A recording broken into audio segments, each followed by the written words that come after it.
Pilipinos. Shame on you, Claire, anti-Claire. Ninyo ang kwarta sa platform. Shame on you, anti-Claire, anti-Claire. So, heto na nga ang eksena sa Canada kung saan hinaras at inintimidate si Auntie Claire o Undersecretary Claire Castro ng mga DDS or the supporters ng kadiliman na dala-dala pa rin sa Canada ang kanilang pagiging salot. So, ayan sila, sinusundan talaga si Castro na ayaw makipag-engage sa kanila at halatang mga bisakult na naman ang mga hinayupak. Pati sa Canada nagkakalat.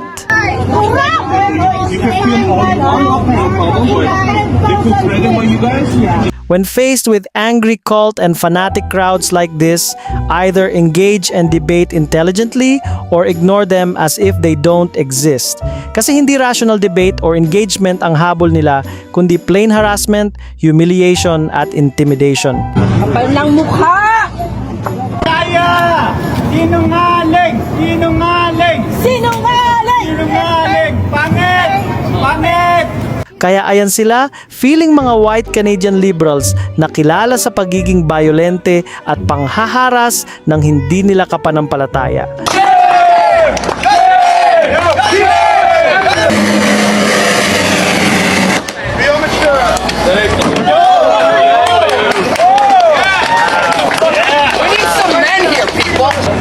So there's a reason I'm defending freedom of speech.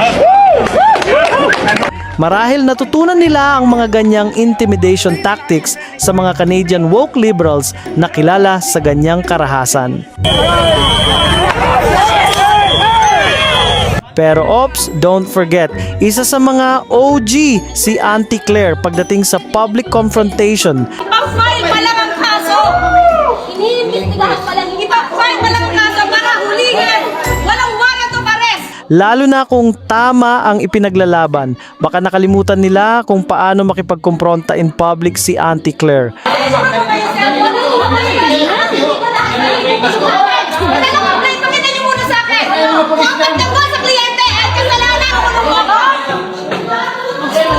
Swerte lang nila, marami sila at halatang wala silang balak kundi mang-intimidate at manakot. Kailangan mo sinisigaw-sigawan mo ako. Hindi ka naninigaw, hindi ka nang halagyan ng kliyente.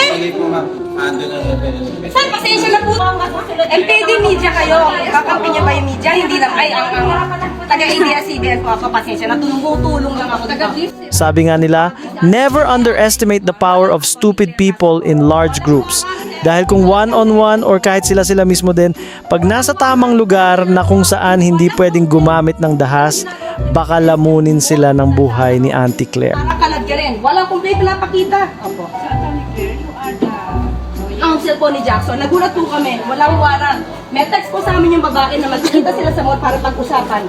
So Auntie Claire did the right thing. Lumapit siya sa mga Canadian police na ito. Actually, gumagawa sana kami ng reels para dito sa event na kung saan bumisita ang ating Pangulo sa Canada. So gumagawa kami ng reels, tapos may lumapit sa amin na Pilipino.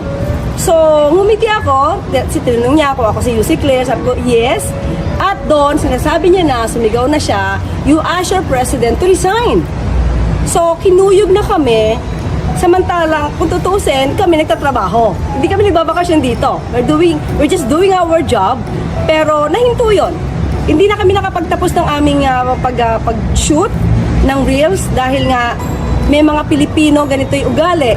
Pero hindi ko alam kung saan sila grupo, pero yung naratibo nila, yung tipong BBM resign. Yung naratibo nila ay maleta.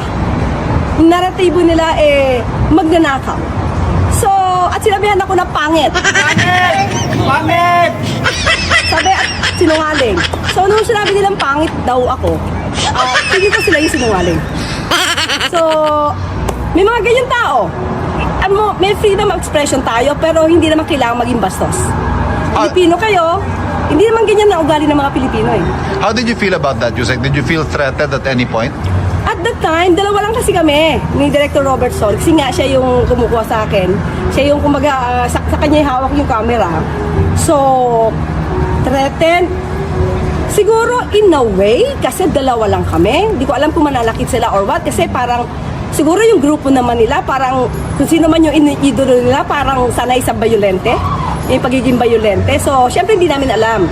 Buti na lang, thank God, na pagtawid kasi namin, hindi namin alam na may mga police officers. So, pagtawid namin, so kinausap na namin sila kasi sumusunod sila eh. Walang nagawa ang mga bayolenteng DDS protesters kundi magsisigaw at mag-iiyak na akala mo may sira na sa utak nila. Diba? So, pero, kung ganyan talaga ang magiging ugali ng Pilipino, hindi kayo uunlad. At ayon nga mismo kay Auntie Claire, although hindi siya sure kung anong political group ang kinabibilangan ng mga violenteng protesters, may hinala siya kung saan sila nabibilang. Pero parang tama ang kanyang hinala dahil parang sanay sa pagiging violente ang mga Filipino protesters. Kaya malamang violente din daw ang iniidolo nila. So, kawawa pa rin kayo. Thank you. May nagbabayad na ibang bansa para bayaran itong mga trolls at itong mga trolls ay para sirain yung interest natin. So yun yung mahirap. Meron tayong mga kababayan na nabibili tapos binibenta yung sariling integridad ng bansa natin.